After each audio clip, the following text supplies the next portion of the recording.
Sports Extra. From 7 to 8 p.m., highlights of local sports around the Cayman Islands. Sports Extra.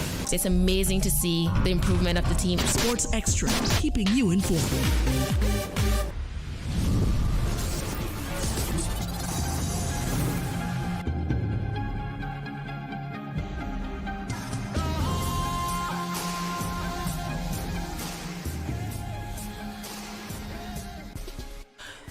All right, good evening and welcome to another edition of Radio Cayman Sports Extra.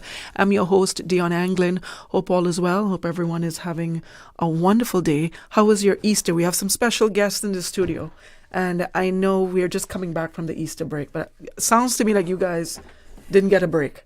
You guys trained throughout the entire East. All right? No, we actually took a break? did have. Okay. We had 2 days. That's terrible. I'm just kidding. I'm kidding. So tonight on Sports Extra, we will be chatting with Apex Gymnastics. We have, you know what? Let me have them introduce themselves because we have such cuties in the studio. I'd like to hear from them as well. So to my right, we'll start here with you. I'm Maddie. Coach Maddie? Yes. All right. I'm Coach Maddie. I'm Lily. Hi, Lily. I'm Coach Kyle. Coach Kyle. And I'm Justin. Hi, Justin. I've had you here before, I think. Yes. Yeah, you were tiny like her. Yeah. All right, so there's a new gymnastics gym in town. Congratulations, guys. And of course, that leads to new opportunities that are open for the athletes as well. The athletes will also be heading to the 2025 Pan American Championship, which is going to be held in Panama this year. Very exciting. And quite a few of you are going to be competing at the Island Games this summer. Yeah. That's also very exciting. So we're going to hear a whole lot about that when we get back from the break. However, after gymnastics, we're going to transition to former Olympian 110-meter hurdler Ronald Forbes is going to be chatting with us. And of course, we want to hear what he's got to say. We want to hear what he has been doing lately, right? So stay tuned to hear all about that as we take a short break and be right back with Sports Extra in a minute. Shipping to the Cayman Islands is fast, reliable, and seamless thanks to Cayman Airways Cargo. Need it faster than ocean freight? Cayman Airways Cargo offers multiple cargo flights to Grand Cayman from Miami weekly, so your packages, whether big, small, or in between, will arrive in no time. You can even use a Cayman Airways Cargo US address for your online shopping. Cayman Airways Cargo is also the only carrier providing air freight services for Cayman Brac and Little Cayman. Contact us today and see why Cayman Airways Cargo was voted as Cayman's best cargo and logistics company in the Best of Cayman Awards. For details, visit caymanairways.com/cargo. The 8:12 a.m. weather report, Monday through Friday, is proudly sponsored by CG Britke. Insurance, health, pensions, life, where people come first. Covering Grand Cayman, Little Cayman, Cayman Brac. Cover me. Radio Cayman in the Cayman Islands.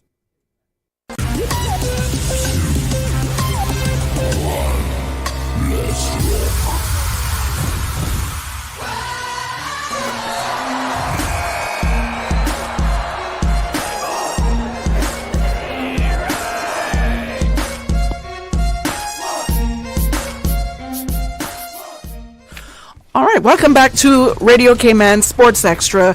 And as you've heard previously, right before the break, we have Coach Kyle, Coach Maddie, along with Justin and Lily in the studio with us, and they're from Apex Gymnastics. And we're going to talk a lot about this new facility that has opened up and the wonderful opportunities that comes with having that new facilities, your own home, and of course the current competitions that are coming up, right? So if you can start, I know Coach Justin is the chatterbox, not Coach Justin, Coach Kyle, sorry, is the chatterbox in the group. I had a wonderful chat with him when I visited the studio, which was such a wonderful experience. It's so colorful. It's very colorful. I love all the different shapes, the different, I have no idea what you call them.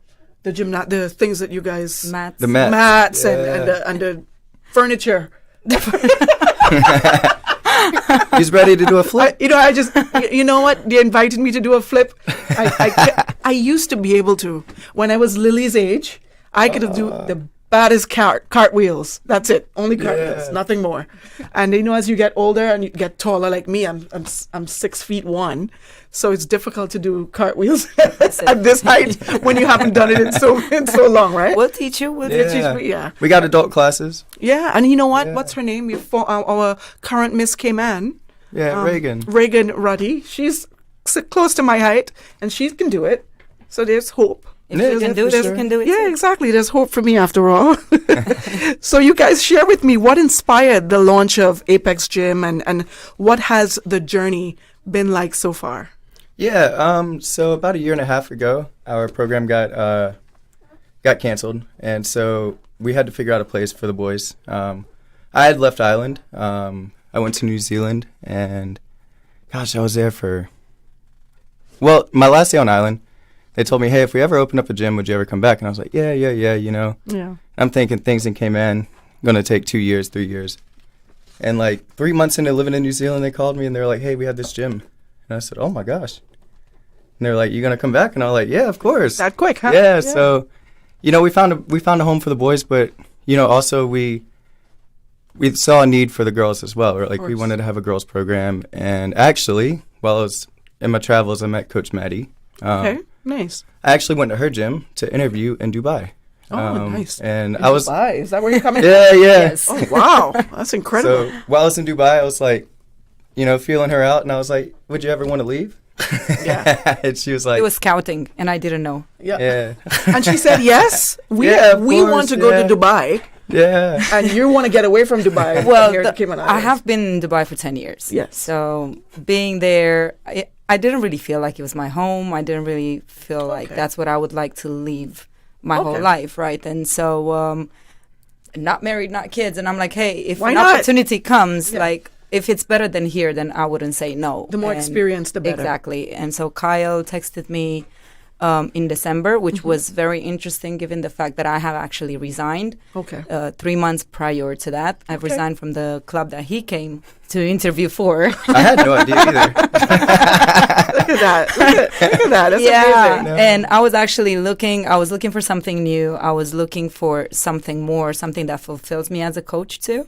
Okay. And Kyle texted me one morning in December, and he's like, hey, I remember our conversation. You said that you don't mind if you don't mind leaving Dubai, and here is an opportunity. It's an opportunity, a new gym. And so I was like, okay, let me see what it is about. And then I had an interview with Kathleen and with Alex, and I really, really loved their view towards gymnastics. I loved the view that they wanted to bring into Cayman for the fact that they had this passion for the sport. They already have 2 boys that they were in the competitive levels. Mm-hmm. And I really, really loved where it was heading, where were their ideas. And so it seemed like the right choice for me. It made me feel confident enough to be like, okay, you know what? I'm going to pack my whole life, full 10 year of being in Dubai, and let's just see what it is. Where are you originally from? I'm Romanian. Romanian? Yes. Ah, very nice. Yes. Very so nice. I was like, this is very different for you then. 100%. Yes. 100%. It was stressed the 100%. 1,000. 1,000. Yeah. What? Apart from the obvious, what is it? What's that 1,000%? You think? Well, everything is completely different from the city to the people. Yeah. So obviously Dubai, it's very known for its huge buildings, and there is no nature much, honestly, which I'm a nature person, and I needed that touch of trees, the real trees. Yeah. They do have trees, but not real. Right. A little bit of shade here and there, the nice sand, and but Dubai it's a beautiful city. Don't get me wrong. Oh, I know. Beautiful country, beautiful city. I would definitely go back there to visit, but it was just not my place. Yes. And people also, they're very, very friendly here. Yes. Everywhere I went, you've experienced the Cayman kindness. Yes, Yeah, exactly. awesome. It was. I think it was since the first day that I arrived. Oh, it was. awesome. I went to Foster's. Yes. And they're very smiley. They're, very, very helpful, and I really enjoyed. That's what keeps Cayman going.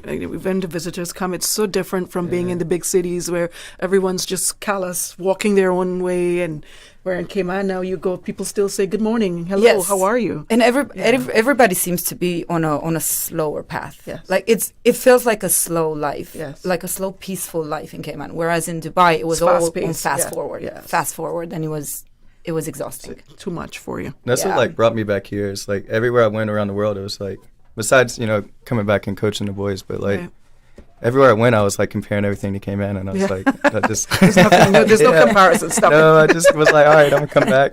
And the kids are sitting here like, when are we going to talk about gymnastics? So I will just start with what do you two, Justin and Lily, think about the new gym? It's really great. In the amount of time that it took to put it together, we really put a lot of effort into customizing the gym and the great colors you were saying. Yes. How I love it. Really nice looking, and especially the training hours. It's really nice for the training hours. What's your training hours? So I train 18 hours a week. Okay. 3 hours Monday through Saturday, and I come in for 2 mornings, which is great. I'm homeschooled, of course, so it's really nice for that. Yeah. Okay. And what about you, Lily? What do you like your new gym? Yeah, I love it. I like being at the gym with Coach Maddie because she's fun and she's kind, and she teaches me a lot of new things and helps me correct a lot of things. I like that. So what's your favorite event? What event do you do? Am I asking it correctly? Yes. Yeah, what's your favorite event at gymnastics? What do you do? Apparat. What's your best apparat? I'm thinking. See, apparat? See, that's what it is. Hey, apparatus. They know apparatus or event. You're thinking? I think it's probably floor. Oh, you like the floor routines. Okay, nice. I like that. What about you, Justin? I really like the pommel horse. Okay. That's the most difficult one, everyone says, right? It's the most difficult. You're pretty good at it. You're going to be going to the Island Games this year with Karthik Adapa as well. Yes. What events are you going to be taking part in? I'll be doing all 6 for Okay. the all-around and the set competition. All right. Awesome. This is good. This is going to be your first. Second Island Games. Second Island Games. First official Island Games. Wait. You're Justin that I interviewed as well. yeah. I just. Yeah, normally Island Games is always separated, but because most of the islands don't have gymnastics, so normally we're all by ourselves. So like this is gonna be like my first official Island Games. I haven't had an official. You're absolutely right. Because I've been to the Island Games before for basketball, and gymnastics is never there. so You're always on an island on your own. I think it was 2019 last full like Island Games, Yeah, so it'll be a nice experience for all of But us. this year there's no basketball. No? We have an island all to ourselves somewhere else. Oh no! So There you go. yeah, we just never get to connect with gymnastics, right? Oh. How unfortunate. And one day you'll be going off to the Island Games as well. Yeah. Why do you like gymnastics, Lily? You don't like it? I'm You not can tell sure. me. Don't be afraid to talk in front of Coach Patty. If you don't like it, you can She's just say. shy. I know. I just think it's fun, like doing all these tricks and That's what I would call it. These Yeah. tricks. Yeah, the flipping and stuff. It's so cool. yeah. Yeah, you're going to teach me a nice flow routine when I come? When I visit the next time? With All right. Coach Maddie's help. With Coach Okay, sounds good. Can you all describe the programs offered for both boys and girls, and how do you cater to the different skill levels? Yeah, so we have programs from like beginner, or from babies, like 1.5 years old, all the way up to he's 17. Karthik's 20 years old. How old is Lily? How old are you? How old are you? I'm 10. 10. Okay, And nice. so we have boys and girls all the way from 18 months all the way up until they're adults. And we separate them, like they go the first 2, they have like they do preschool gymnastics. Yeah. And that one's a fun class. That one's a high energy. You gotta, drink your coffee. I'm interested in the 18 months. Yeah. How do you do that? We set up little How do you baby get them to obstacle focus? courses. Yeah. Oh, that must be so cute. Yeah. You've got to give me a call when You got to get the moms in there though. The moms. Oh, the mom's got to come. Yeah. So the parents sit there with them. Okay. It's a 45-minute class. It's a lot of like baby obstacle courses. We try to make it fun. And then we have a 3 to 4-year-old class, and that one's their first years by themselves. Do you have anyone in your class now that has been with your program from 18 months? From 18 months old? Yeah, we've only been open for 2 months. Okay, I so thought maybe some people transition from the Cayman Islands gymnastics as well. No? Yeah, I'm sure. We've had some from that young of age. Like Lily's been doing gymnastics since she was. I know Karthik's been in the gym since he was super little. So for sure, even me, I've been in the gym since I was a little kid. Okay. Most of them start at a pretty young age. And at the very beginning, lower levels, that's what we do. We try to get them to fall in love with the sport, right? Exactly. That's where it have starts. Have fun, high energy. Whenever you got to make sure you have your coffee for those classes because you got to expend a lot of energy running around with them. Like Saturday, we have 12 3-year-olds. Yeah. And so, Saturday mornings, Coach Maddie and I are up, ready to go, running around with the kids. I enjoy it. I enjoy the little ones. Have you ever taught a toddler class? Yeah, for sure. You have? Oh, my goodness. Did you have your coffee? Huh? Depends how early in the morning it was. Okay. So you guys, with 100 kids attending classes weekly, how do you ensure quality training and individual attention, especially? Well, we're just making sure that the groups are not too big. Congested. Right. Yeah, exactly. So we're the groups will be up to 8 kids for the lower levels. As soon as they get to the competitive level, they can be more into the group because they do have the focus span a little bit more wide, and so I don't have to stay and constantly tell them what to do, so they'll be able to do it. But as the little groups, we want to keep it on the range about 8 kids, just to make sure that they all have the same thing, the same attention from each one of us. Okay. Awesome, I like that. Another thing that we do, to keep the class sizes down, is we do little fundraisers. We'll have right now paper towels. If you know anybody, we got plenty of paper towels. We got 6 paper towels for $10. Okay, pretty good, Pretty good, Not saying anything, throwing it out there, but. Got lots of boxes of them. We got plushies. We have little things in the gym. Right. Little fundraisers, and all the proceeds from the fundraisers and all the things that we sell within the gym go towards supporting the gym, so we can have smaller class sizes. Okay. So it's nice. Whenever they come in, they buy something. They're not only are they, they're supporting the gym, but everything goes back to the gym, and it all goes to supporting those smaller class sizes, so that the kids can get more of an individual awesome thing. I like that. So if you know anybody, I got you a deal. Yeah, definitely. I might come by.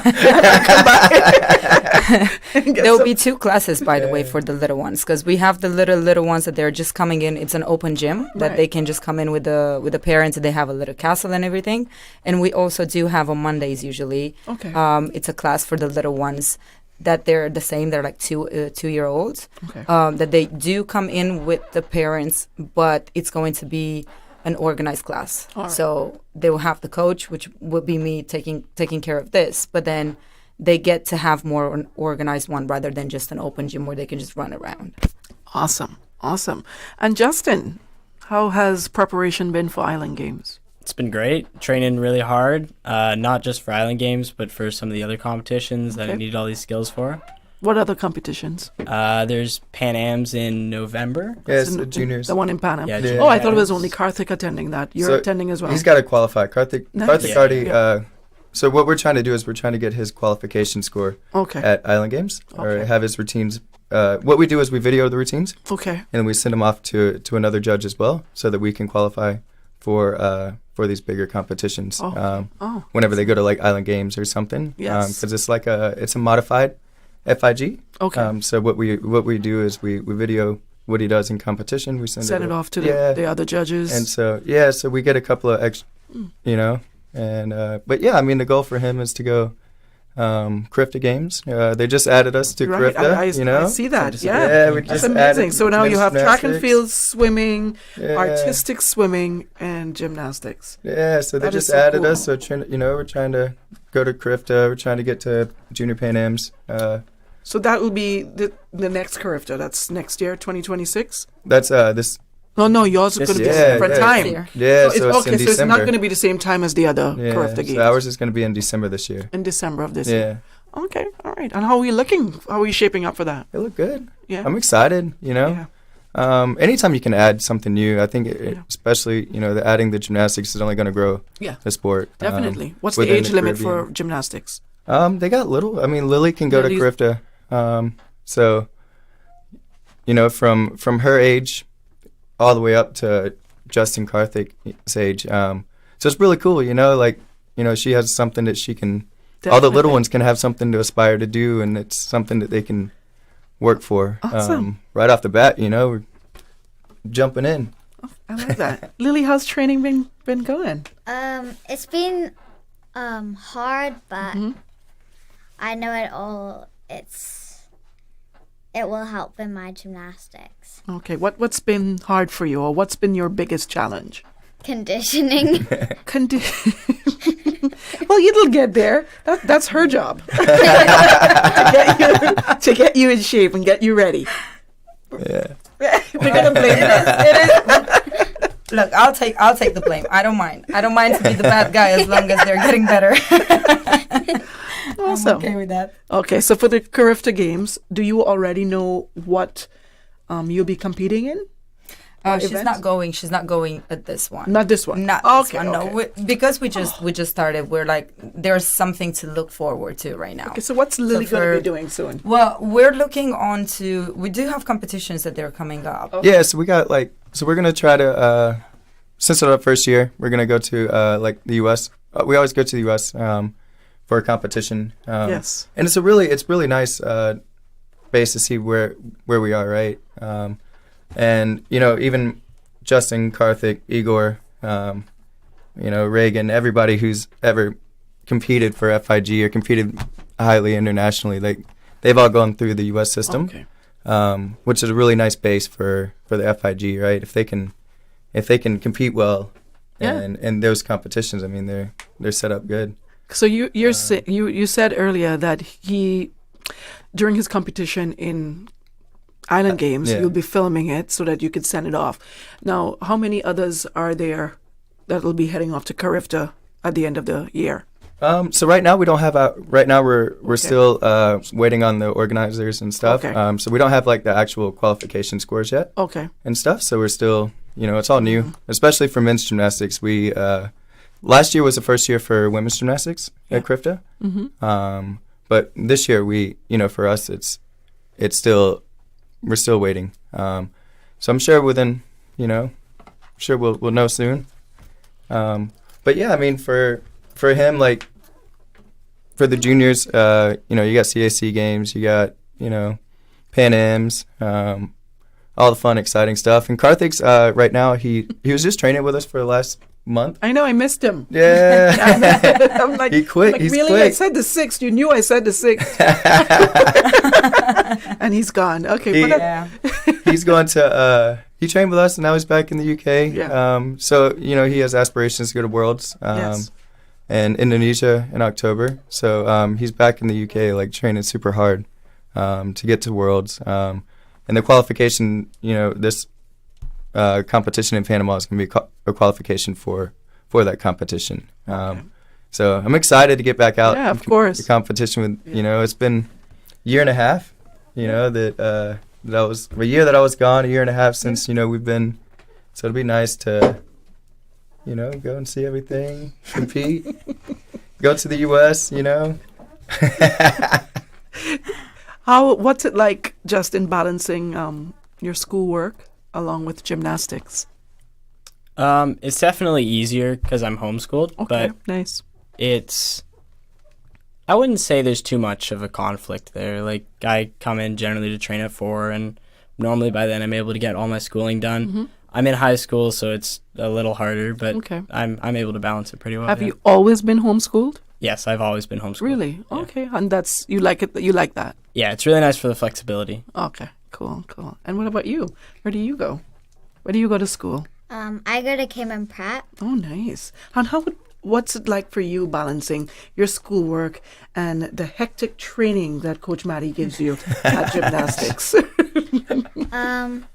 I think it's fun because I don't really have much homework and stuff I need to do. Okay, not yet. Yeah, you enjoy it now. Yeah. And I only go to trainings like 4:30, so and I end school at 2:30, so.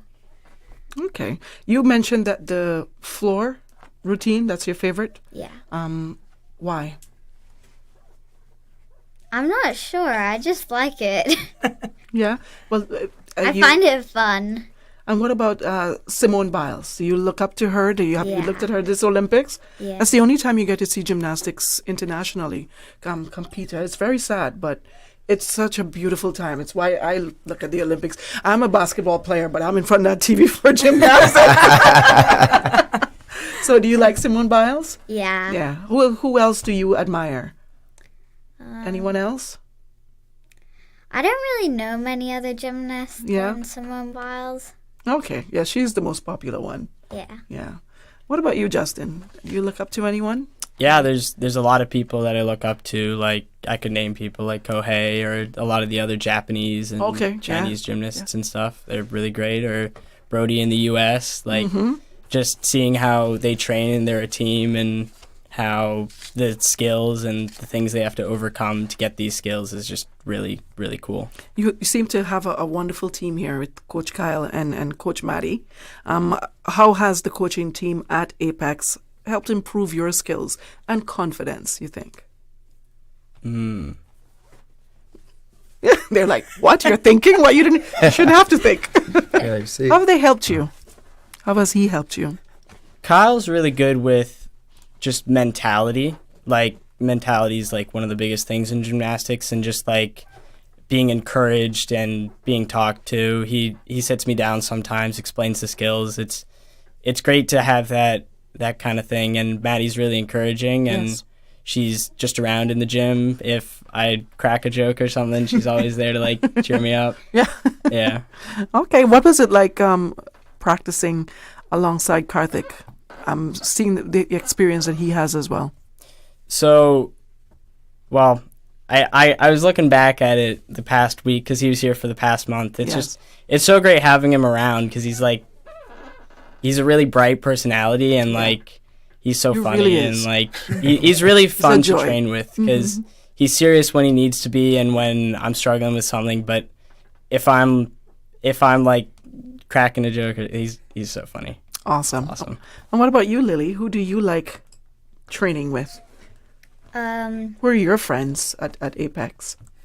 Well, one of my friends is Sienna. She's in level 6, but I look up to her. Oh, you do? Yeah. Why? Why do you look up to her? Is there something that she does that's special, or she's just a nice person? Yeah, she's just a nice person. She's funny. Oh, I see she mentioned level 6. Is that someone that's older than her? Yes. A lot older than her? And what level would she be in? She is currently 3. Level 3. And you're level? 9. Level 9. Yeah. Ooh, how many levels are there? 10. 10. Okay, all right. Yeah. So he's like, how do you gauge the levels? So the levels it's all U.S. system. Okay. So the first for girls all the way up to level 6 is compulsory. So it's a routine that like they have to do. Okay. And then after that, from like 6 to 10 is an optional routine. Okay. And so it's like they give you the rules and they say, do your thing, you know? Yeah. And the same thing with the boys, like, you know, is your level 3 is our lowest level, and that's a compulsory level. And then they go up to level 6, and then from 7, 8, 9, and 10, it's an optional routine. For us, like, it's you know, the dismount might be harder from like level 9 to level 10. Yeah. A lot of it is the age. Okay. There's a lot of age restriction for us. For, you know, because we generally are in our late 20s, you know, still competing, early 30s, you know. And so like the Iron Cross on the rings is like the thing that everybody knows, you know. Oh, that's difficult. But you can't compete that until you're 16, 17. Gotta get, really? Yeah, you have to because of the body type. Yeah. It messes up your shoulders. Yeah. Okay. I see that. I can see that. That's why like the level 9, level 10 is You usually see the men doing that, though. You don't see the women. No, we don't do that. Women don't have anyone tried? You did? I did it. Girl. That's what I'm talking about. See, you have a good coach. She I did. Everything. Comparing to her, I absolutely loved conditioning when I was a gymnast. Oh, she doesn't like it. Oh, that's the difference. That's the reason that she doesn't like it. She's like, I'm not up for this hard work. Just flip me. Yeah. Whereas I love conditioning. She's like, yeah. Yep. Yeah. Okay. She's proud of it too. All right, we're gonna head out because we do have to definitely connect with Ronald Forbes. But any last words before you head out? Anything you want to say? You want to invite the people to give them a heads up to? Yeah, well, we're open 6 days a week. We have groups, as we have mentioned. We have groups from the little ones all the way up from the beginner, all the way up to the competitive levels. We're looking forward to see anybody that has a passion for the sport. We're very happy to host anybody that would like to get involved into gymnastics. Awesome. Justin, Lily, would you all like to say anything before you go? If you need paper towels, come. You stole my line. Lily, would you like to say anything? You would like to thank anyone? I agree with him. Would you like to thank anyone? Mom, Dad? Huh? Say that again. Coach Maddie. Awesome. I would like to say, if you're an adult and you want to learn how to do anything, we have adult classes. So, if you want to learn a handstand, cartwheel, backflip, anything, Fridays from 7:30 to 8:30, we have an open gym. With Coach Kyle. With me. I'll be outside cracking jokes. Okay. Okay. So, I mean, we got a little bit for everybody. If you want to learn, if you're an adult, you want to learn how to do anything for your baby. You can bring your kid. Awesome. Bring yourself. I love it. Thank you. Thank you all so much for stopping by. I appreciate you. Got to get you back on just so we could talk a little bit more about the different events. Yeah, definitely. There's never enough time. Thank you for having us. Yeah, thank you for having us. You're very welcome. All right. We'll be right back with more Sports Extra in a minute.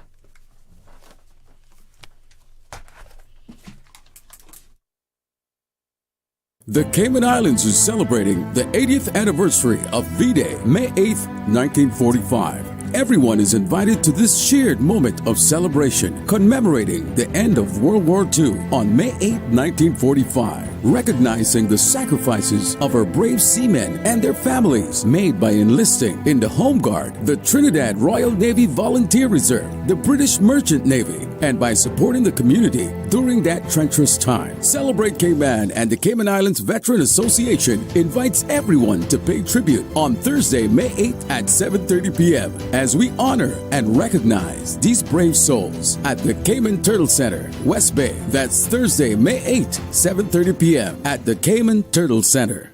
System 1 loaded. For the record, every Monday, Wednesday, and Friday mornings from 7:30 to 9:30, we interview the various government ministers, opposition, and Cayman Island legislators. For the Record is brought to you by West Bay Pharmacy at Centennial Towers. Visit us today for fast, efficient, and professional service. Everything you need and the hours you need it at West Bay Pharmacy. Whether your group works in an office, a hotel, a hospital, or even on the beach, no matter where your group works or what it does, BAF has a health insurance plan for you. You can always count on BAF for affordable, flexible group and individual health insurance plans with professional, friendly customer service. Call them at 949-5089. BAF, your health is their priority.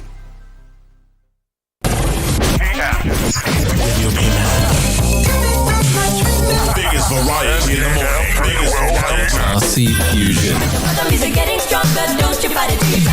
Following the 10 a.m. news headline. Brought to you by TCE Paint Shop, 27 Godfrey Nixon Way. RC Fusion.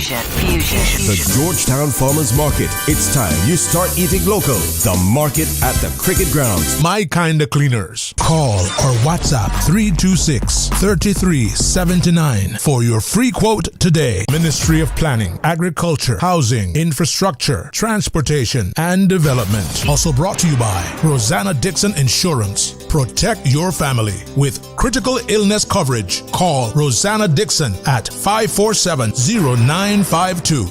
Biggest variety in the morning. morning. Radio Cayman. Radio station. Radio Cayman is the voice of the Cayman Islands.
All right. Welcome back to Radio Cayman Sports Extra. Thank you so much for tuning in and being here with us tonight. We have the one and only Ronald Forbes, our former Olympian, our 110-meter hurdler, former. Hi, Ronald. Hi, Dionne. Good night. How are you? I'm good. Are you still hurdling? No. I call it a day. When I say call it a day, I retired in 2021. Yeah. After a very lengthy career, which was rewarding, and I still work out, but I'm not active as I was in terms of competition. So. Okay, that's okay. You did your time. Hello. Absolutely. And you represented our little island very well. And we are so proud of what you have accomplished, what you've done for the Cayman Islands. And, looking back at your career, Ronald, what moment stands out as the most defining for you as an athlete? Great question. There were many rewarding moments, and I would say one of the main ones that stood out, obviously, it would center around the Olympics, right? The Olympics is the pinnacle of what many athletes, especially young athletes, want to aspire to make it, right, or to achieve. And the fact that if I was to date back to the young 13-year-old Ronald that looked towards a sporting career of some kind, if I ever told myself back then that I would make it to one Olympics, much as 3 Olympics, I would probably call myself a liar. So. When I made the first team in 2008, that was one of the defining moments where I would say was the most defining moment. Of course, as I said, it's populated in there with a lot of moments, but that would be one. One, because I never thought that I could ever make it there. Right. And you did. Being out there, it was a subtle reminder that me gazing at the TV in Mr. G's barbershop at the 1996 Olympics, you're then conscious that you're now the person being watched. So that was one defining moments, if I could have summed that up to one moment, as you asked. Okay, awesome. I like it. Well, you've competed, Ronald, in multiple Olympic Games, as you've mentioned, Commonwealth Games and World Championships as well. How did each competition shape you as an athlete? Each competition shapes you in a little different way. Yeah, I figured. We'll start with Commonwealth. Commonwealth is one of those competitions that is comprised of many of the, let's just say, very high-performing countries in terms of athletes. And it gives you a introduction to what the Olympics is like, what the World Championships is like.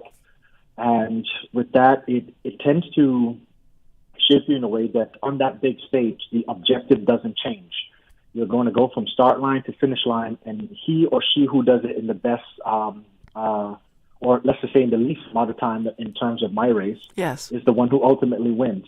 That doesn't change by crowd size. The objective still remains the same. And when you start to get introduced to, as I said, those high-level games, it obviously makes you understand that everyone's there for a reason. That reason is to win and to perform their best, and hopefully walk away with some hardware, right? Right. And as you move along to the Olympic level, it teaches you how to lose. It teaches you how to win.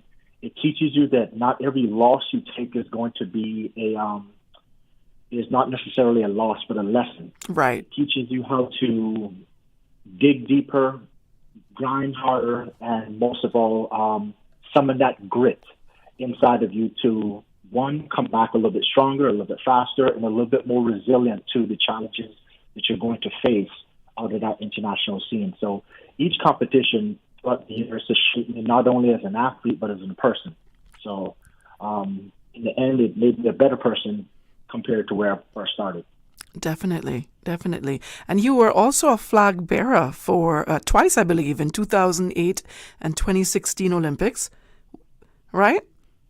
Correct. Yeah, what was that experience like? 2008, as I said, it was one of the most defining moments in my career. Of course. 2016, it was also another defining moment, one where I knew, and this is getting a little bit more intricate here, and intimate. It was one of the moments I knew that the pinnacle of my career had been reached. Meaning right. that I got you. I'd already made it to the third Olympics, and going for a fourth one, that was going to be very far-fetched and, let's just say, almost a dream versus a reality. So it was almost like an introduction on my way in and an introduction on my way out. So, yeah, both had significant meaning in terms of feeling that it gave. So. Okay.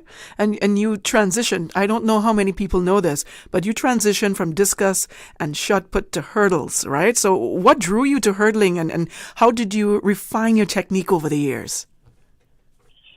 I started out as a discus and shot put thrower, and in the year 2000, the former coach, Kenneth Williams, was, let's just say he was on a mission. He wanted to break Cayman out of that traditional event, the traditional events that we were known for, the 100, the 200, the flat sprints. And at that time, we didn't have any hurdlers from my best memory. We had maybe two at the time when I came in. Right. And he trained all of us to, get an introduction to hurdles. Eventually, he saw that I had a little bit more dedication, a little more knack for, trying to train for the hurdles and to negotiate those hurdles. Eventually, by constant supervision and constant mentoring, I began to become a little bit better at it. And the more I got better at it, it fueled that dedication to become even better by training harder, training longer, and eventually I honed my technique by watching those that were greater than me. Some of those were on tape, some of those were in real life. Some of those were sitting down just beside people that you don't even know, but you're just trying to pick up, the few grains of knowledge that you can from those that are better than you. And you constantly showed up, meaning when I say you, I constantly showed up at meets, not just to compete, but to be a student. Right. Student meaning that in the warm-up area, regardless by one loss, whatever, I was there observing and absorbing what everyone was doing, trying to figure out what would make me better that I'm not doing currently or was not doing currently. So over the years, it shaped, multiple things shaped it, different coaching styles as I went away. And it was also the surroundings and the atmospheres that I was around, meaning the once again, athletes that were better than me and those that had been in my shoes many years before where I was. And, gave me valuable advice along the way. And that's definitely what I love about your career. You, like you said, you were a student first, and you were humble enough to be that student in order to learn, and that's how you got where you were. And that's one thing we can always say: no one can look back at the Ronald Forbes and not talk about his work ethic. Your work ethic was magnificent. It was applauding, and that's why I believe you contributed so much to track and field here in the Cayman Islands. So, well done. Appreciate it. Thank you. Yeah. Appreciate the compliment. Yeah, you're very welcome. What do you think, Ronald, was the key to your consistency in making international competitions over multiple years? Well, if we were to start from where when I left, let's just say the junior ranks and went into the senior ranks, that's the transition between moving from Cayman going into the collegiate scene. Right. One of the keys was not only my work ethic, but also my dedication just to becoming a better athlete. Yeah. True. I would constantly leave you with this grain of knowledge. In order for you to get better, and this is over the course of my life and career, I've learned that you have to not just get your feet wet in whatever you're going to pursue. Mm-hmm. You have to be almost maddening passionate about it, where so true. Your dreams almost keep you awake at night. Like, you got to wake up with that sense that, like, man, like, if I feel like I close my eyes, I'll miss something. And that constantly got me out of bed, and it kept me from going to sleep as well. But I showed up every single day knowing that there's another opportunity to get better, not only at my race, but at myself. And over the years, what fueled that was simply just showing up, not only to be in practice, but to be at practice, but to be in practice. It, yes. There's a difference, right? Like, I was in it. Like, mentally, I was in it. Physically, I was in it. And regardless of what talent that I was surrounded by, I always looked at myself as my own self-analysis. How did I get better? Yeah. How did I improve today? And I knew eventually, by me getting incrementally better, whether it was small or large portions, that eventually that performance standard was going to meet or surpass those that, quote unquote, had talent. So, you know, that grit that you speak about, in today's day, it's called Mamba mentality. And not very few athletes, locally or internationally, even the pros, very few, I should say, have that mentality. And you had that. You had that grit and that drive, that dedication, the passion. Yeah, most definitely. Right. If I could speak on that, I read part of the Kobe Bryant book, and I was a big fan of him. God bless him, as he has passed. But one of his interviews, they asked him almost a similar question as you just asked me. What separates you and makes you that good? And he said, what I do is I not only outwork you, I out-attitude you, I do everything better than you. But there's a borderline for the talent and work ethic, right? I've seen athletes, Dionne, make it because of their talent, and I've seen them not make it because of their talent too. Right. And Kobe said, listen, I'm going to get up every morning, and I'm going to go to one practice every single day. I mean, I think he started like at 4 or something, like it was some crazy day, time in the day, right? He said, within those 2 hours, I'm going to put in simple drills, whether it's suicides, 3-pointers, whatever. I'm going to go home, and I'm going to show back up later in the day to regular practice. I'm going to do that one. And then after that practice is done, I'm going to show back up again to do another set of practice.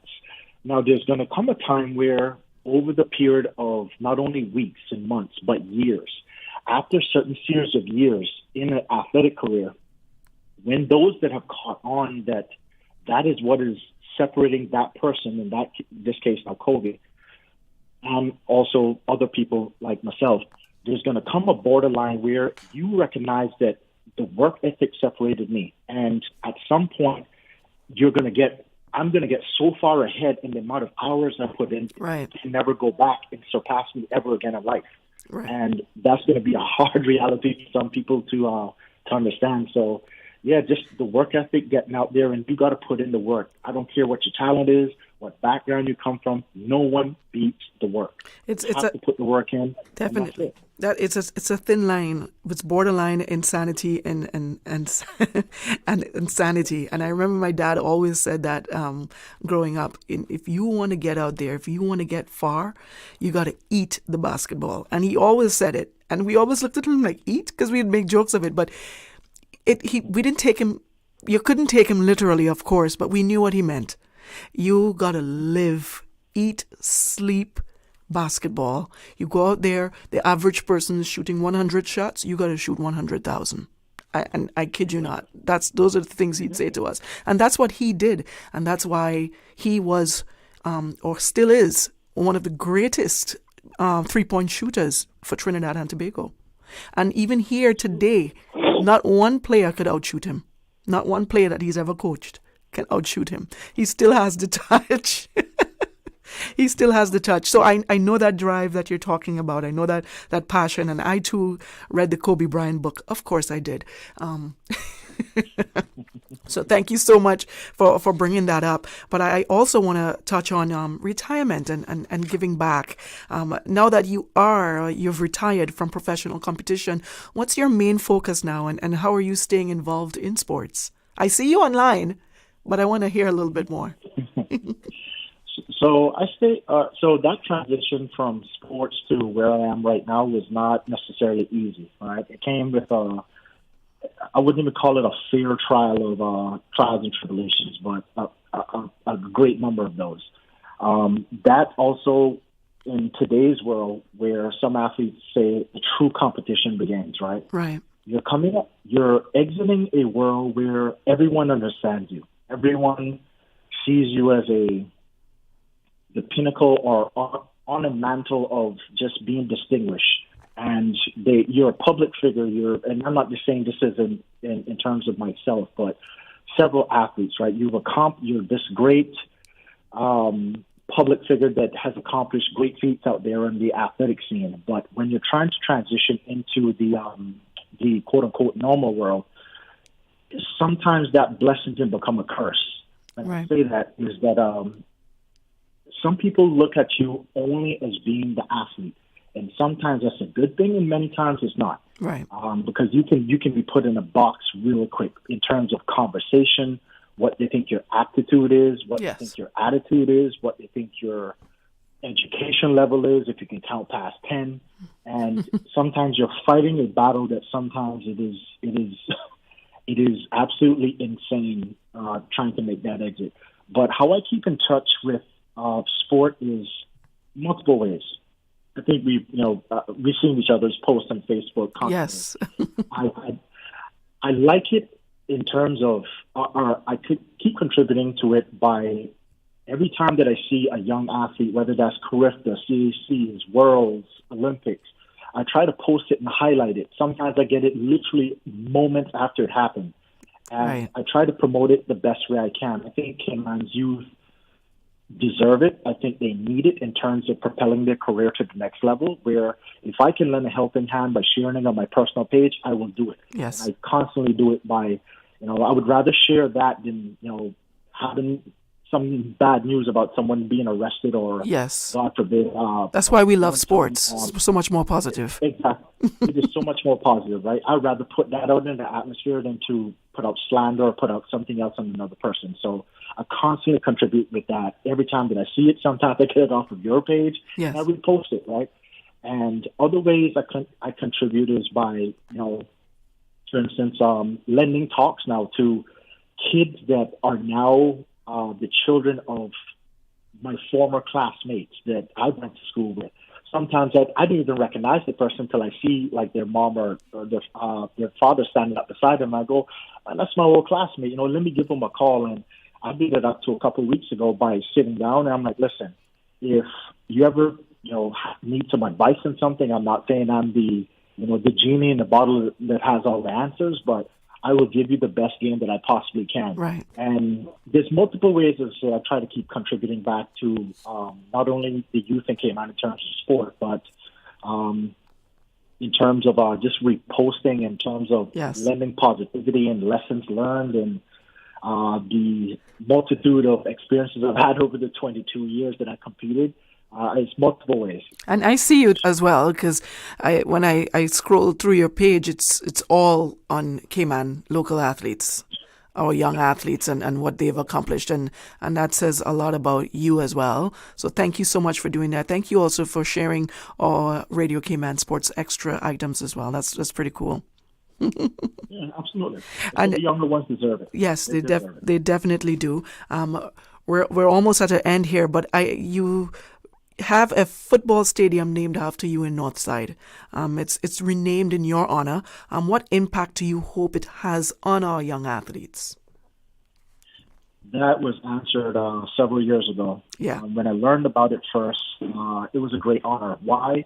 I hope to sit down after this conversation and try to give you a little bit of insight. I'm finishing up my book that I've had based on my career that has several people in it. But besides that fact, when I learned about the honor bestowed to me on having that field renamed after me, it jogged the memory back of where sometimes not only track and field started, but athletics, period, in terms of sport. Right. That was where I learned how to kick a football. Yes. And when I was then taught by some of the guys, or informed by some of the guys in the district of the Northside district, that field had a story behind it that not many people knew. That it wasn't started by the government. It was started by guys that are now older guys that did not have a facility to train or play in. Right. Mm-hmm. When I learned that story, it humbled me. When I say it humbled me, I never looked at those guys ever the same. Right. And I made sure the night that I gave the congratulatory speech at the Civic Center that I called them by name to make sure they got that recognition. Yes. And to answer your question, my hope, as I said in my speech, was that although the name will change to represent now the Ronald J. Forbes Olympian play field, I hope that the mission and the usage of that field never does, which is to help guide, propel, and to give the proper opportunity to the next Caymanian coming up behind me that sometimes I don't see, that he or she will not be disenfranchised by a place to play, a place to train, and a place to excel in the sport and career. Awesome. I know before we head out, Ronald, tell me, what do you think, or how do you think hurdling has evolved since your competitive days, and are there any rising athletes that have impressed you so far?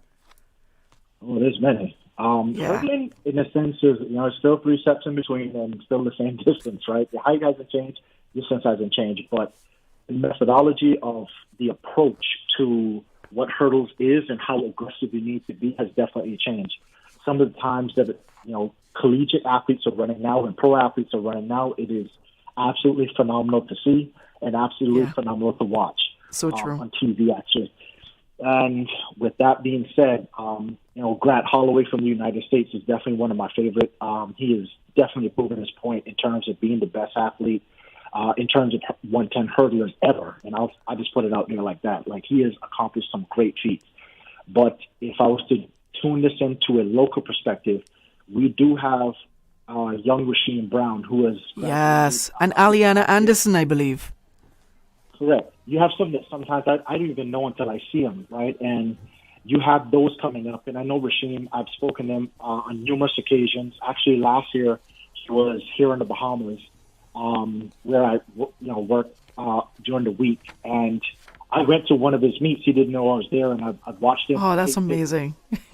And, just like, I knew what that frustration looked like when he did not have that race that he wanted. So I just lent him a few words of advice, like, listen, I've been in your shoes. This is what's coming up. This is how you deal with it. Just have that 24 hours of reflection on the race and try to pick yourself up and move on, because the next race is up to your control. The race that just went is not. It's already done. So Cayman has, some up and rising talent, as they always do. Our goal is our goal now is, as the Cayman Islands, and I say this inclusively for everyone, is to make sure that those talents have the best opportunity possible to have a long career and a fulfilling career, and not just 2 years after college are now out there struggling, wondering what's next. Because they don't have support. Awesome. It is a huge transition. Awesome. So they need all the support they can get, and I hope the Cayman Islands stands behind them. Awesome. Thank you so much, Ronald. I wish we had more time to talk. I have so much more to ask you about hurdling and track and field today, but we appreciate the time that you've given us because I know your schedule could be quite hectic. So I appreciate you giving up your time. Call me anytime. Okay, no problem. Thank you so much. That's it. That'll do it for tonight's edition of Sports Extra. You've just heard from our one and only former Olympian 110-meter hurdler Ronald Forbes. And of course, we appreciate hearing his words of wisdom. If you would like the opportunity to be a part of our show or be featured in any way, of course, feel free to email me at sportsextrakman@gmail.com. Thank you so much for joining us. Good night. I'm Dionne Anglin. God bless. Sports Extra. From 7 to 8 p.m., highlights of local sports around the Cayman Islands. Sports Extra. It's amazing to see the improvement of the team. Sports Extra, keeping you informed.